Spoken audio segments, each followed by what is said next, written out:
নমস্কার বন্ধুরা, Bengali food and ব্লগের নতুন একটি রেসিপিতে তোমাদেরকে স্বাগত। আজকে আমরা তৈরি করব কাশ্মীরি আলুর দম। তো চলো সব কিছু তোমাদেরকে দেখিয়ে দিচ্ছি যা যা লাগবে। এখানে নিয়েছি হচ্ছে 1 কেজি পরিমাণে ছোট আলু। এটাকে সিদ্ধ করে নিয়েছি। সিদ্ধ করে এটাকে আমরা একটু ফোকের মাধ্যমে ভালো করে একটু ফুটো করে নিয়েছি, যাতে ভালো করে এর মধ্যে মশলাগুলো ঢুকতে পারে। এদিকে নিয়েছি হচ্ছে সমস্ত রকম গুঁড়ো মশলা, Kashmiri red chilli powder. 1 kg পরিমাণ আলুর জন্য নিয়েছি হচ্ছে এখানে 300 গ্রাম মতন ফেটিয়ে রাখা টক দই, 15 থেকে 16টা কাজু বাদাম বাটা। এদিকে আছে মৌরি গুঁড়ো, কসুরি মেথি। আর এখানে নিয়েছি হচ্ছে কিছু শুকনো মশলা, জয়িত্রী, দারচিনি, এলাচ, লবঙ্গ, গোলমরিচ। এখানে আছে আদা বাটা, হিং, লবণ, তেল। তো চলো, এদিকে আমরা কড়াই গরম বসিয়ে দিয়েছি। কড়াইটা গরম হোক, ততক্ষণে আমরা এর মধ্যে একটু তেল দিয়ে দিচ্ছি। এর মধ্যে আমরা রিফাইন্ড অয়েল ইউজ করব। রিফাইন্ড অয়েলে আমরা আলুগুলোকে ভাজবো। দেখো, এদিকে আমাদের তেলটা গরম হয়ে গেছে। এর মধ্যে আমরা সামান্য একটু হলুদ দিয়ে দিচ্ছি। এরপরে আমরা আলুগুলোকে দিয়ে দেব।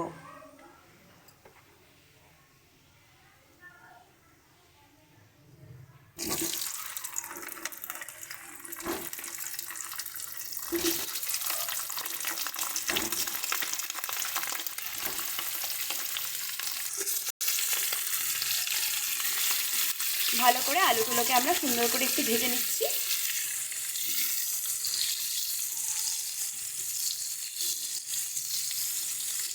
তো দেখো, আলুগুলো কিন্তু আমাদের হালকা ভাজা হয়ে এসছে। এবার এগুলোকে আমরা তুলে নিচ্ছি। দেখো, আলুগুলোর মধ্যে একটা হালকা স্পট এসছে। তো এবারে আমরা আলুগুলোকে তুলে নেব।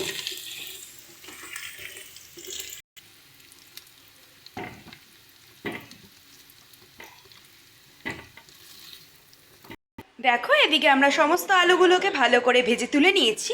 তো চলো, এবার আমরা গ্রেভিটা তৈরি করে নিচ্ছি। এদিকে কড়াই গরম বসিয়ে দিয়েছি। এবার এর মধ্যে দিয়ে দিচ্ছি পরিমাণ মতন তেল।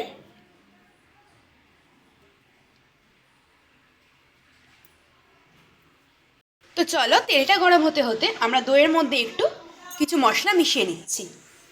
এদিকে আমরা ফেটিয়ে রাখা টক দইটা নিয়েছি। এর মধ্যে দিয়ে দিচ্ছি হচ্ছে মৌরির গুঁড়ো,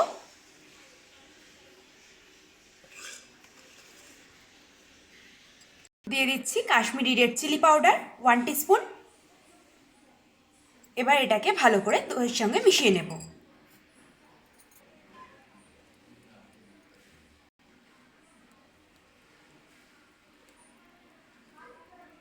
তো দেখো, এটা কিন্তু আমাদের খুব সুন্দরভাবে মেশানো হয়ে গেছে।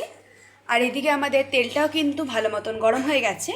এবার তেলের মধ্যে আমরা প্রথমে যে গোটা মশলাগুলো দেখিয়েছিলাম তোমাদেরকে, জয়িত্রী, লবঙ্গ, গোলমরিচ, এলাচ, দারচিনি, সেগুলো সব দিয়ে দিচ্ছি। এই টাইমে কিন্তু একদম গ্যাসের স্টিমটা লো রাখবে। লো রেখে আমরা কিন্তু মশলাগুলোকে ভাজবো।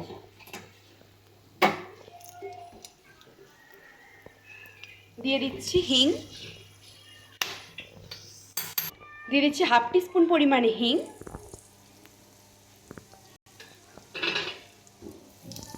ভালো করে মিশিয়ে নিচ্ছি সমস্ত কিছু।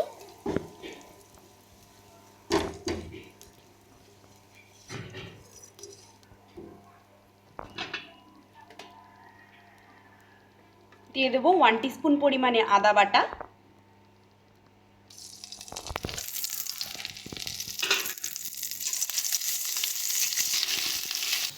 যতক্ষণ না আদার কাঁচা গন্ধটা যাচ্ছে, ততক্ষণ কিন্তু এটাকে আমরা ভালো করে একটু মিশিয়ে নেব।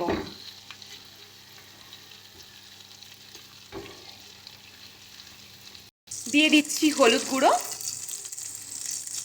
ঝালের জন্য শুকনো লঙ্কার গুঁড়ো, কাশ্মীরি রেড চিলি পাউডার,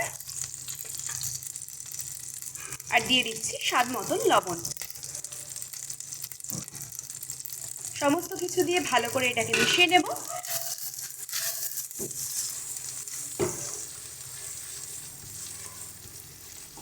যতক্ষণ আমরা এই মশলাগুলো কষাচ্ছি, ততক্ষণ কিন্তু তোমরা একদম গ্যাসের স্টিমটাকে লো রাখবে।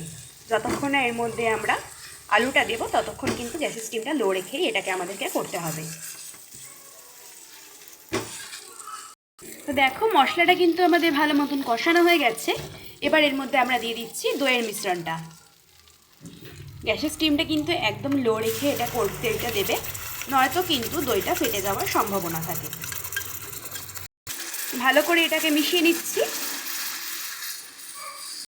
ভালো করে মশলার সঙ্গে দইটাকে আমাদের মিশিয়ে নেব। দেখো দইটা কিন্তু ভালো মতন করে মেশানো হয়ে গেলে অটোমেটিকলি কিন্তু কালারটা চেঞ্জ হয়ে যাবে গ্রেভির। গ্যাসের স্টিমটা সম্পূর্ণ লো রেখেই এটা কিন্তু দিতে হবে। দইটা দেওয়ার পরে এরপরে আমরা দেব কাজু বাদাম বাটাটা। দেখো আমাদের গ্রেভিটার কালারটা খুব সুন্দরভাবে চেঞ্জ হয়ে গেছে। এবার এর মধ্যে আমরা দিয়ে দিচ্ছি কাজু বাদাম বাটা।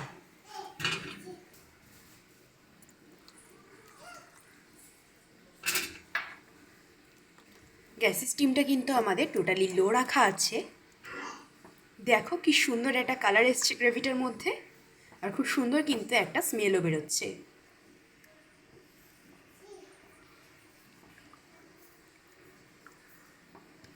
তো দেখো গ্রেভিটা কিন্তু আমাদের সুন্দরভাবে ফুটছে, আর দেখো সাইড থেকে কিন্তু তেলও ছাড়ছে।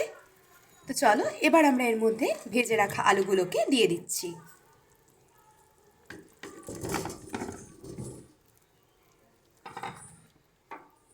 ভেজে রাখা আলুগুলোকে দিয়ে ভালো করে মিশিয়ে নিচ্ছি। দেখো আলুটা দিয়ে সুন্দরভাবে মিশিয়ে দিয়েছি। এবার এটাকে একটু মিনিট দুয়েক মতন হালকাভাবে ফুটতে দিচ্ছি। তো দেখো এটা কিন্তু ভালোভাবে ফুটছে। এবার ওপর দিয়ে আমরা একটু কসুরি মেথি ছিটিয়ে দিচ্ছি।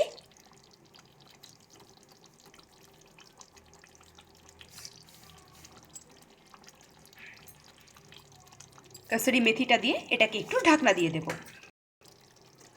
ঢাকনা দিয়ে এটাকে আমরা মিনিট 5 মতন ফুটতে দেব। মিনিট 5 মতন এটাকে আমরা ভালোভাবে ফুটিয়ে নিয়েছি। ফুটিয়ে এটা ঢাকনাটা সরিয়ে ভালো করে কিন্তু মিশিয়ে নিয়েছি কসুরি মেথিটাকে। তো চলো এবার এটাকে আমরা সার্ভ করব। তো দেখো এদিকে আমাদের গরম গরম কাশ্মীরি আলুর দম সার্ভ করে নিয়েছি। ভিডিওটি যদি ভালো লেগে থাকে অবশ্যই একটি লাইক, কমেন্ট এবং শেয়ার করে দেবে। আর চ্যানেলে যদি নতুন হয়ে থাকো চ্যানেলটা সাবস্ক্রাইব করে দেবে। পাশে থাকা বেল আইকনে ক্লিক করে অল নোটিফিকেশন অন করে দেবে। তাহলে সমস্ত ভিডিও নোটিফিকেশন সবার আগে তোমাদের কাছে পৌঁছে যাবে। ধন্যবাদ সকলকে।